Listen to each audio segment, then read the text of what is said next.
We want a more personal na kailangan meron talaga tututok sa amin. Mag-spend ng time and to really know us, yung genuine care. Minsan, na-overlook yun. People who would listen to us more, makipag-usap or magkwento kami without pangaral kaagad. Alam niyo po yun. I believe na social media is, we can say, a double-edged sword or a double-edged blade. Kasi in a way, it helps Gen Z like us, help us express without being known, without by saying anonymous. Kasi minsan, yung true feelings namin or yung gusto namin talagang sabihin, hindi naman ma-express with the other person knowing who we are. And in a way, pwede ko rin yung i-relate sa sinasabi nila na people like us wants to be really heard, but not judged. We're all using the social medias, technologies, and napaka-useful na tool na ito upang magamit natin not just to spread the word of God but also to use our skills, even just some ministries like simple poster making, editing. Makakatulong tayo paano mag-advertise, pag-share ng gospel, no? Pero sa akin kasi ako yung problem sa social media and spiritual. Kasi ano lang ako, new Christian. Sa social media may mga nagpo-post ng mga verses, yung bio nila, description nila, verse. Okay.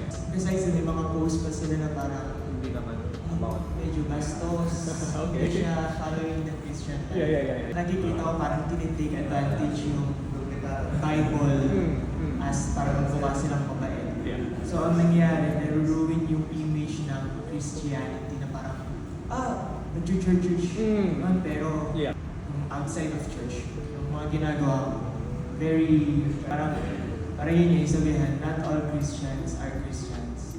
Having a safe space, a safe person. I mean, sa akin, personally, I like you guys. Kayo yung safe place ko. And I was able to It's important to give us a safe space to talk about these things freely.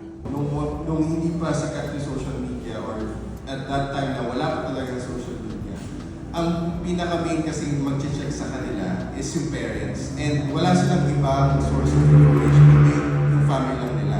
So yung family traditions, yung family, let's say yung mga sense ng family, yun lang din yung nakikita nila na parang normal sa kanila.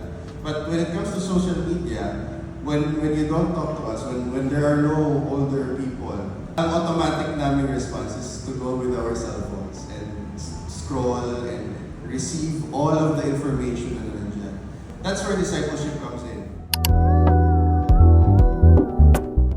Ay ina-assure namin na inclusive yung program. Every Friday na in-invite namin sila dun sa church namin para maglaro. Paunti ng paunti, parang na-engage na sila sa kung anong meron kami at ginagawa namin yung opportunity para makapag-share sa kanila. Salamat po sa time na ito. It's a privilege that we have this